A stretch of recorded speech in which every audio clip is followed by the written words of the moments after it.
FromSoft have finally released outright confirmation of an Elden Ring DLC, together with an art piece that teases what lies in store.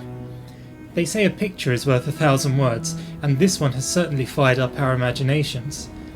Most of all, for me at least, was that as I was thinking over it, one particular idea made a lot of outstanding questions seem to click into place, especially regarding Radagon, so I'm excited to share that with you. It's worth saying first of all that this piece of concept art is bound to reflect some ideas that will since have been revised or omitted. All the same, we have a lot to work with. In the foreground, we see a figure riding Torrent through wheat fields. At first, I thought I saw Marika, but on closer inspection they have Mikola's signature braids, which fits with the wheat as the traditional symbol of plenteousness. This also explains neatly how Melina came to possess Torrent, and why Rani should be so interested in Torrent's new master. We also see some generic ruins and some graves, but by far the most significant revelation for me is the young Erdtree still intertwined with the ailing great tree implied to have preceded it. I think this is going to be the dominant theme in this DLC, as evidenced by the sprouting roots the letter O has in the title. Also noteworthy is that the lettering has the same fractured marble effect as the main title, which relates to the shattering. This is most likely to create visual harmony, but it does also suggest that we will go to this new area in our own timeline within the events of the game, rather than seeing an earlier version, as for instance the untended graves of Dark Souls 3. Perhaps, as a lot of people have speculated, we will see this in the context of Mikola's dream. The ambiguity in the relationship between these two main trees has a few parallels in other parts of the game, and thinking about some potential sources of inspiration might help us to shed some light. A number of crucible items mention in their descriptions that where the crucible was once itself seen as divine, it has now been displaced by the Erdtree and viewed as impure. In fact, most religious changes within a society can be charted in much the same way.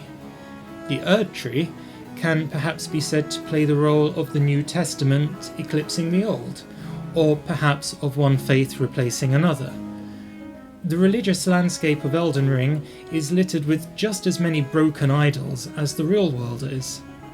As we burrow ever further down, we come across pockets of civilizations long past their prime, still clinging to old ways, living relics of forgotten glory years.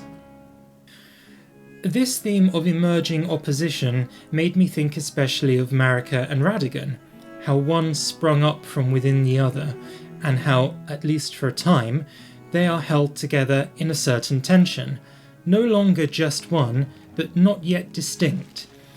A lot of the ambiguity seems to disappear if we read their relationship as a metaphor for the painful and messy process of religious upheaval.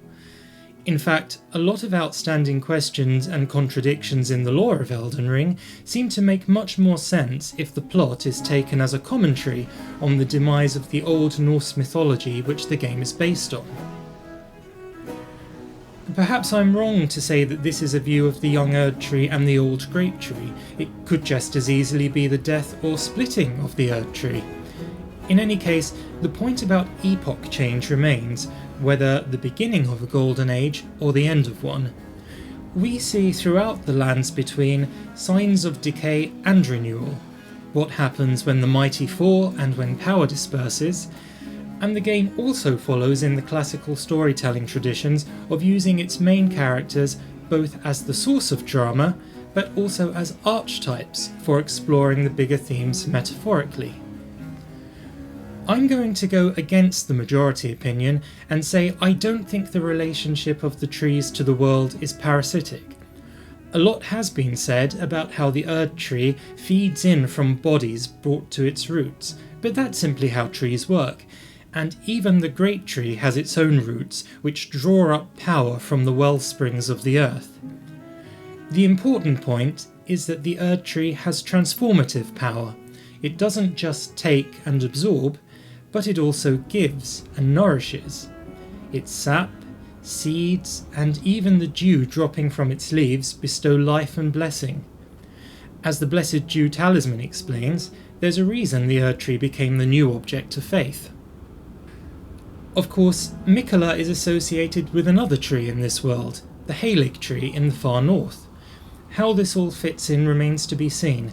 Perhaps he pinned his hopes on the Halig tree once the great tree had started to fail. These are all just some initial thoughts, but I suspect looking more closely at crucible items and crafting materials relating to plants in the game will give us some more inspiration for lore ideas.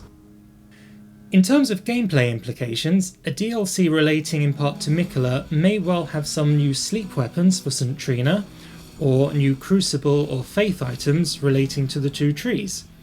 I can't see where magic fits into all this, unless perhaps we find the remains of some wandering mages who got caught up in the shattering. The two DLCs for Dark Souls 3 each had a unique set of enemies, aside from a couple of thralls, so I would expect to see some fun new enemy designs together with their armour and weapons. And as we are in the shadow of the Erdtree, hopefully no more Erdtree catacombs, but probably a few caves and probably a new legacy dungeon. Miquella himself may perhaps feature as a boss or NPC like Kranala and give us his great rune. FromSoft are many things. They are artists and creators, but they're also a business, and they're not stupid. An expansion for Elden Ring was, I think, always on the table, especially given how popular their previous DLCs were. But quality takes time, and I can even see why they can be said to have rushed out the Arena expansion if it meant focusing more energy on development. So, to finish off, don't let yourselves go hollow this time. Good things are on the horizon. I'm keeping myself busy working on new videos, so please subscribe and watch this space as I start to dig into the mythology behind the lore. Until then, thank you for watching.